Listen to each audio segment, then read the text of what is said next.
Hello and welcome to Tikeo Sphere, a new podcast by Tikeo Capital that welcomes leading experts and thinkers from a wide range of backgrounds to discuss and provide key insight on financial, economic and business topics. I'm your host, Thomas Friedberger, CEO of Tikeo Investment Management, and today I'm pleased to welcome Natasha Valla, co-author of a book called Le Futur de la Monnaie, The Future of Money. Tikeo Sphere. Thought-provoking conversations with some of the finest minds in business. Natasha, thank you for being with us today. Thank you for inviting me. You are currently Dean of Sciences Po Management School and member of Tikeo Investment Management Advisory Board. Previously, you also served as Director for Monetary Policy at the European Central Bank. So, Natasha, why is it so important to care about the future of money?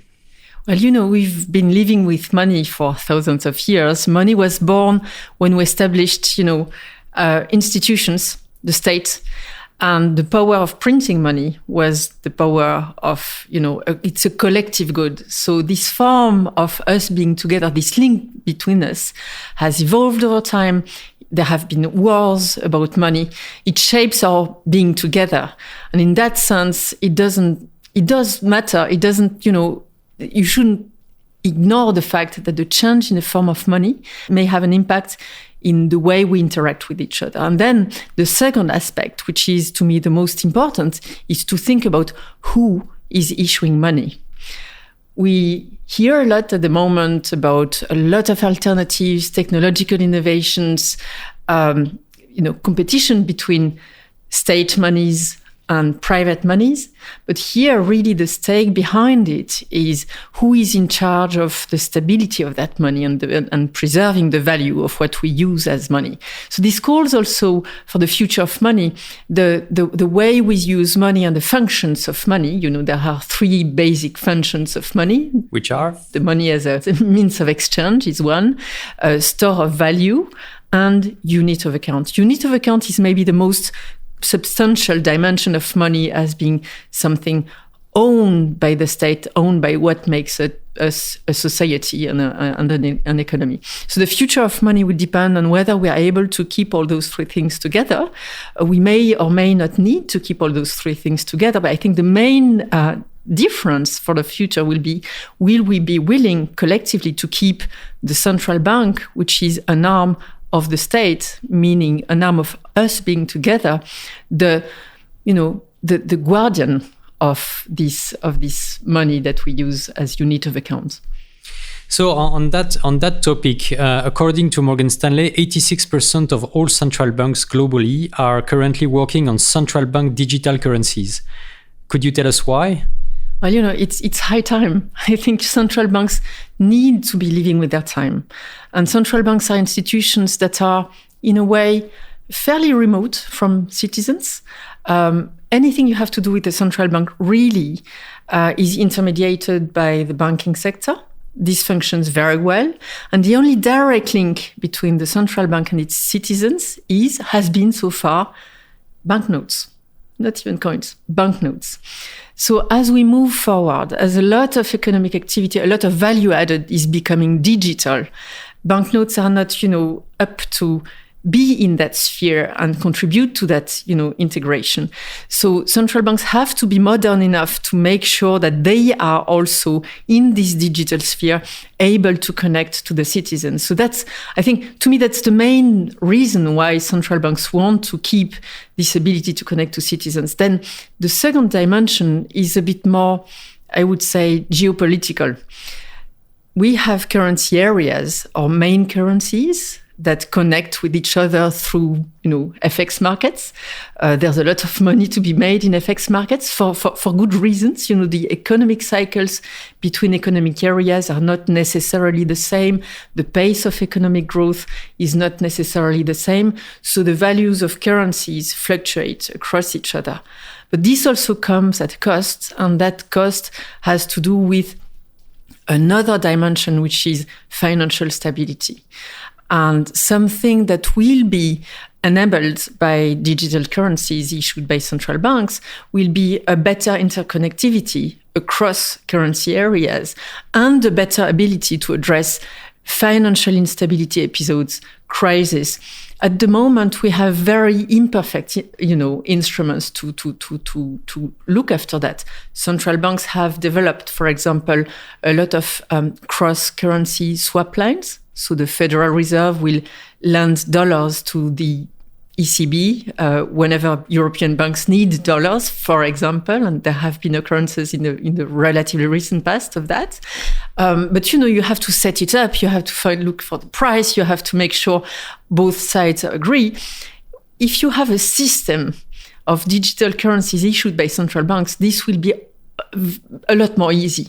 You can be a lot more reactive and a lot more, in tune with what is happening. And I think this is a missing bit in the international monetary system. Now, the extreme, and I'll stop with that, but the extreme expression of it is the creation of a sort of synthetic digital currency issued by central banks, which should be a basket of national currencies. We have a little bit of that, and we speak about it in the book, by the special drawing rights that are issued by the International Monetary Fund. That's a very old instrument, right? That's something nobody uses, nobody even know what it is.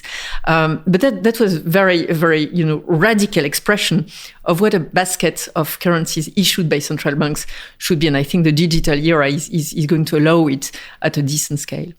And central banks have engaged into unprecedented QE programs recently. What is the possible exit, and what could be the consequences of this? So quantitative easing and all the measures that are around it is really terra incognita for the withdrawal of those measures. I think the first step to be mentioned is the mandate of the central banks and the central banking community. The mandate remains price stability, the core of the mandate. There are lots of discussions around it. Should we enlarge it? Should we soften it? Should we interpret price stability in a different way? And once I would doubt that, there will be a big change in this central place played by inflation. So the question, and that's a legitimate question, even more so at the moment, if and when inflationary developments become closer to targets, you'll have to first normalize and then withdraw monetary accommodation. And here, unlike in the past, where withdrawing accommodation was very easy because you would just adjust interest rate, you would lift interest rates. That was the decision, easy to communicate to markets, and you were done. Now you'll have to communicate about your communication, about your forward guidance, about the way you speak about your own policy in the future. I think that will be the first adjustment. And it has to come first because you have included communication as a core policy instrument. You have to use it first, right? But then there are many options on the table. There are three main things you should look after. One is the level of interest rates, even more so in Europe, where, policy interest rates are in negative territory. So, that hurts a little bit the longer it lasts. But there are other dimensions, the size of your balance sheet, which is directly implied by your activity in sovereign bond markets, mostly. I mean, there are other assets, but what is your role as a net buyer in sovereign bond markets?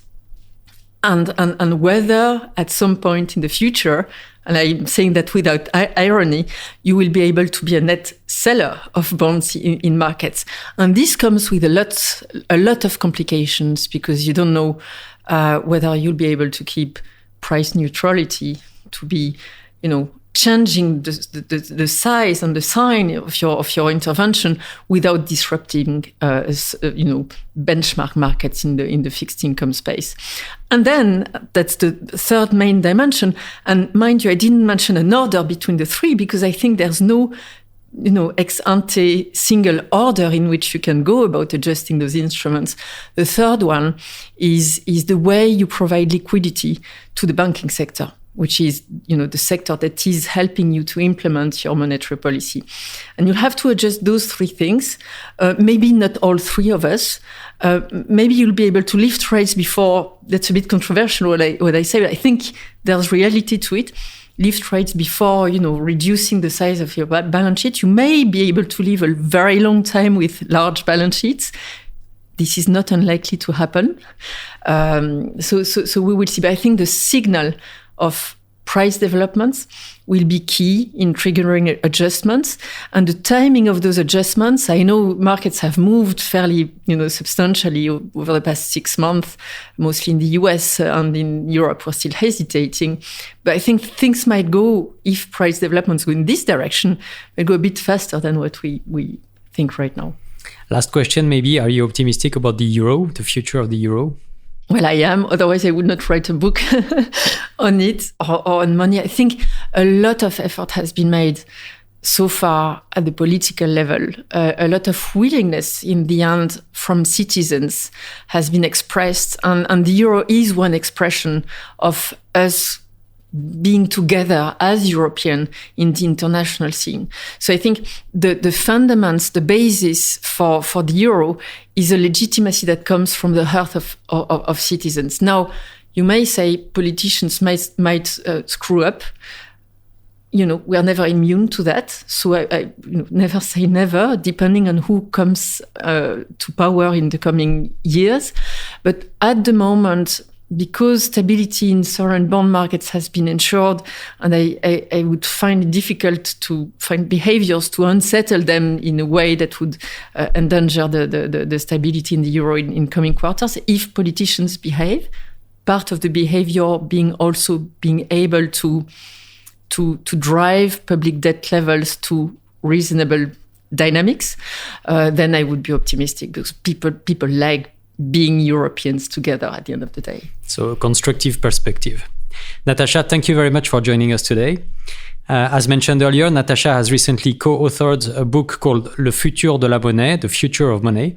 Thank you very much for tuning into this new podcast by Tikehau Capital, where we welcome leading experts and thinkers to discuss and provide key insight on financial, economic, and business topics.